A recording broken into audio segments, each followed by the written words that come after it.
But your job as a reporter is to put the blinders on, put forward and publish stories that are fundamentally accurate.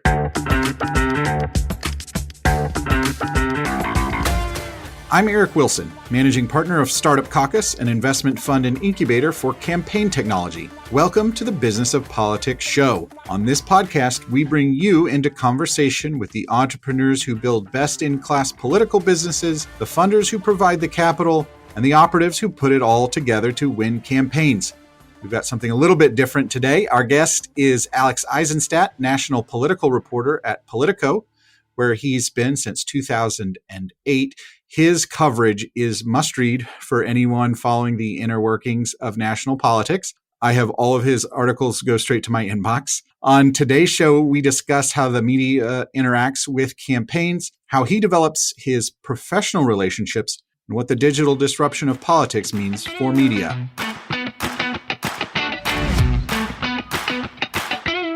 Alex, our listeners are mostly consumers of political reporting like yours, and from time to time they may even be sources, but they're not trained in journalism. Can you give us your perspective of how a typical story goes from start to finish? Sure. It's sort of an organic kind of abstract process where I am in, and look, so different reporters do this kind of stuff different. For me, at least, it's the way I do my job is it's having a constant ongoing conversations with the contacts in my phone, the people that I chat with on a regular basis on campaigns, people at the national level. And it's having those ongoing conversations that you come to learn, hey, that might be an interesting story, that might make for an interesting idea. And then once that idea gels, you talk it over with your editor. Your editor either signs off or doesn't. And then assuming you have the green light, you go forward and you further develop that idea with further reporting. You build it out with on-the-record quotes. You talk to sources off the record and on background.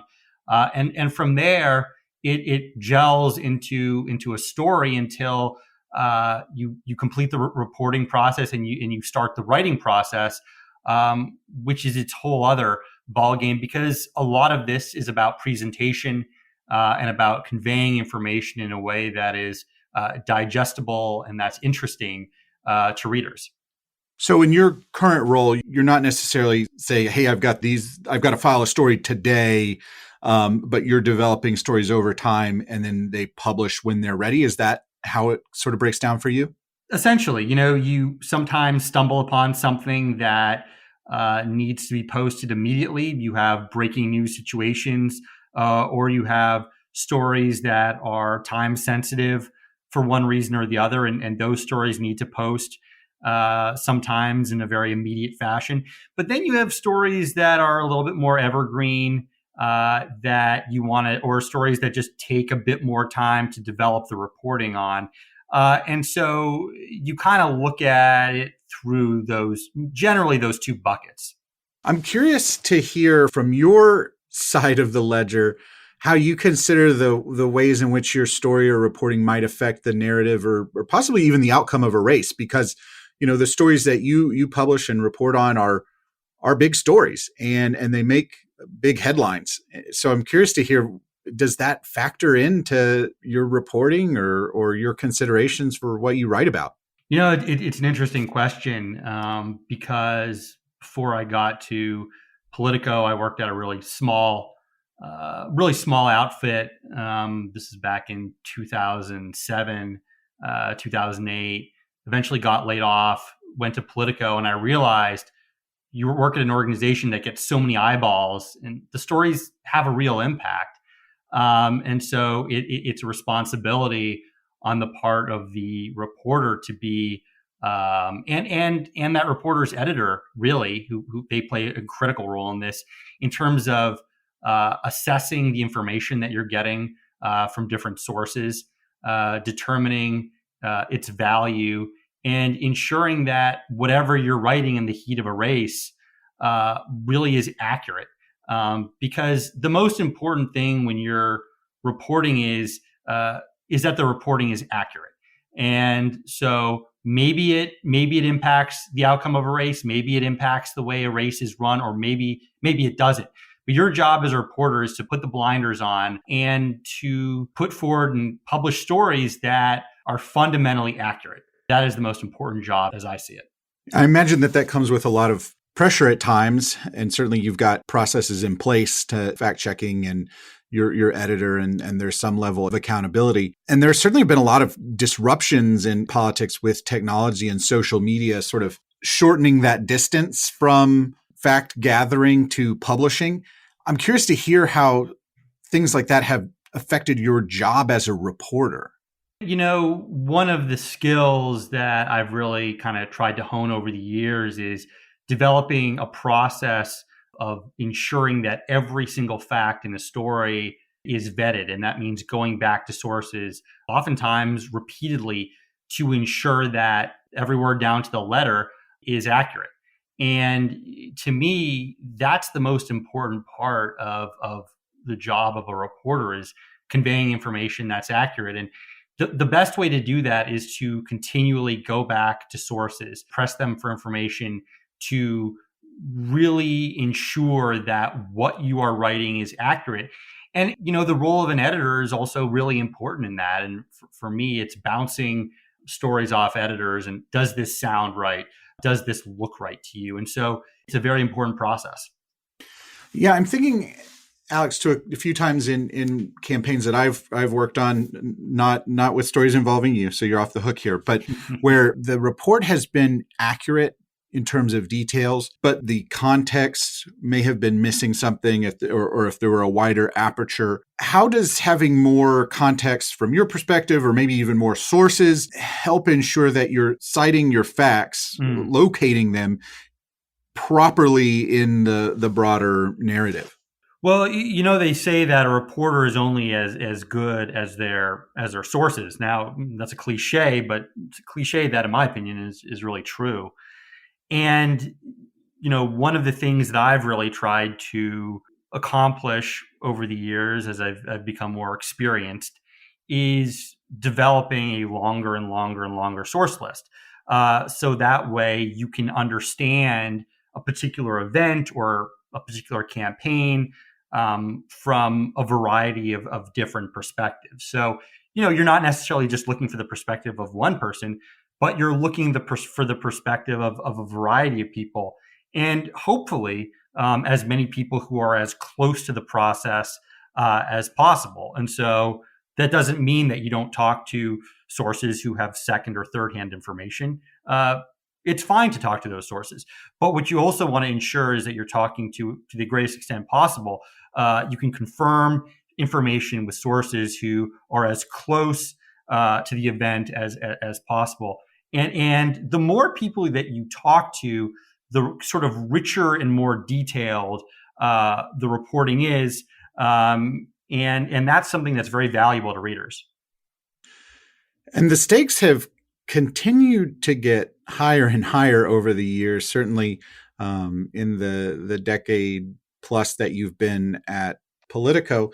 And so politics has become a really, really big business in the United States. And so how do you think about the role of professionals and companies in the industry in the overall process? Because there is this sort of through line of, what bills are being passed, what our campaigns are being run on, but there's a subtext sometimes that emerges into the story itself of the business side of politics. Right. And living and working in DC, you sort of get a sense of the industry of politics and just how interconnected those in the consultant world are with those on the K Street side of things, with those who work on the Hill. And you've come to understand, and I think you're making a good point, just how big that network is. And when you cover the Republican Party, which is primarily my job, it's understanding the different networks that are part of the Republican Party. And this is something that well as someone who's been involved in GOP politics. But there are a lot of different groups and subsections that are all connected with one another. And you come to see sort of how many of those groups there are and their connections with one another. But you're absolutely right. It's a huge politics is a huge industry at this point, and there's a lot of money that goes through the system. But as a reporter, it's important to establish relationships with as many of those people within that industry as possible. Yeah, that's a really interesting way of articulating it, that network. And they operate as tribes almost. You've got Right. influencers and nodes that are connected to other parts of networks. When we're working with entrepreneurs, we talk about how important the relationships are and those networks are. I sometimes like to think of it. I think tribal is probably the best way to do it, because there's certain tribes that don't play well with other tribes, right. And that's an important dynamic, as I'm sure you pick up on in your reporting as well. Yeah, you hate to use the word clique because it reminds you of something from middle school, right, where you had different cliques. But that's kind of what it's like.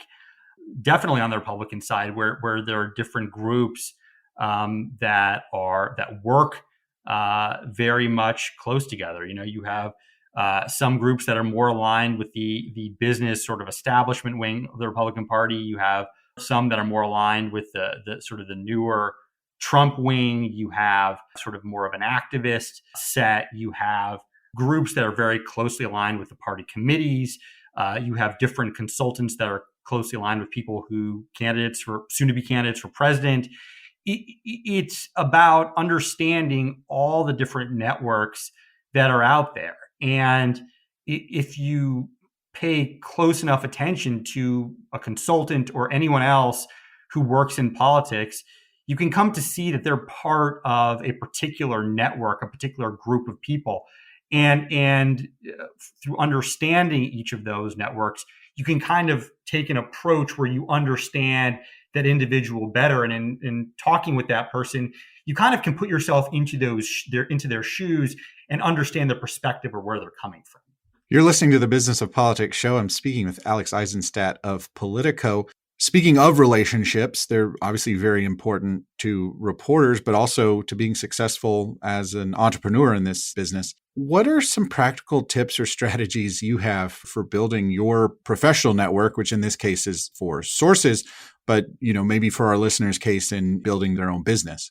One of the practices I've always had as a reporter is when I'm talking with someone who's helpful to me, at the end of the conversation, I'll say, who are 2 or 3 other people I should be talking to about this?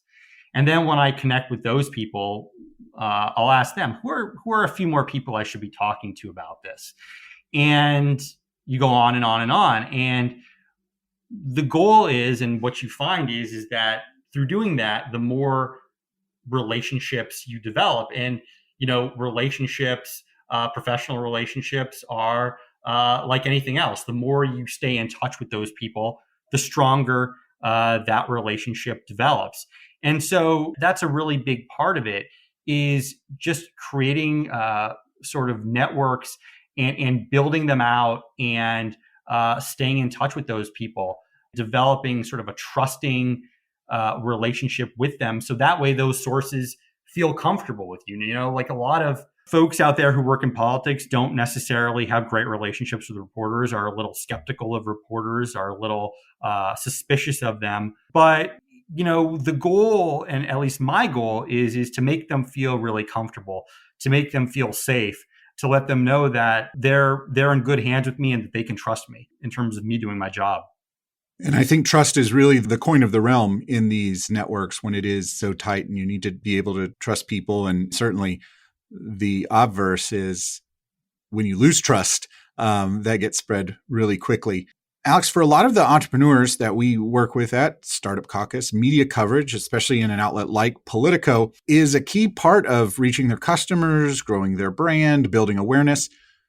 What are some ways that a startup founder can begin their relationship with a reporter like you beyond the transactional pitching and, write about this thing that I did, which I think most people are familiar with?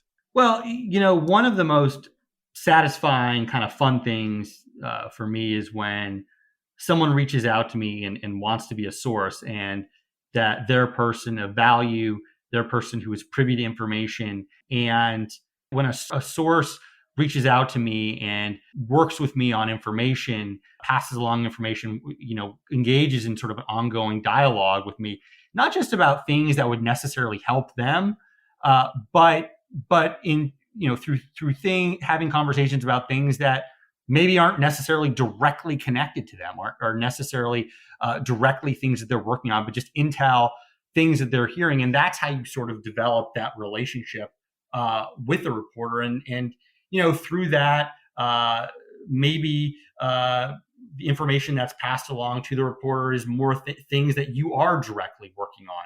So again, it's not just about reaching out to a reporter cold on, hey, as you say, here's this thing I'm doing, can you write about it?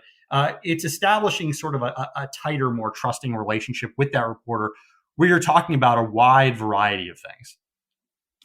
Yeah, there's a sort of sales framework that I encourage people to use. When you've got a contact or a prospect, rather than just following up with them, saying, "Hey, have you seen the? Have you thought about this proposal? Can we do business?"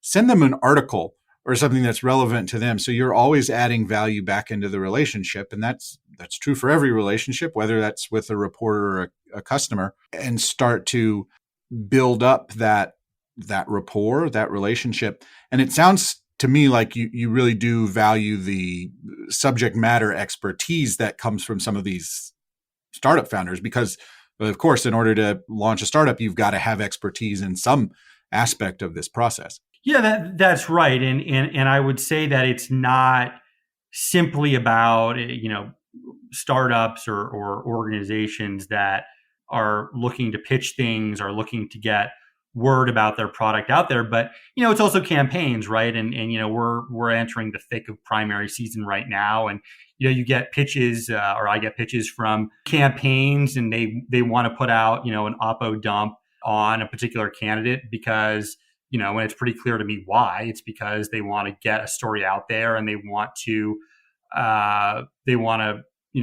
get end up having it change up their TV traffic and get that story. Yeah, put it in a TV ad. Put it on a TV exactly ad. Right. That's right. And there's nothing wrong with that.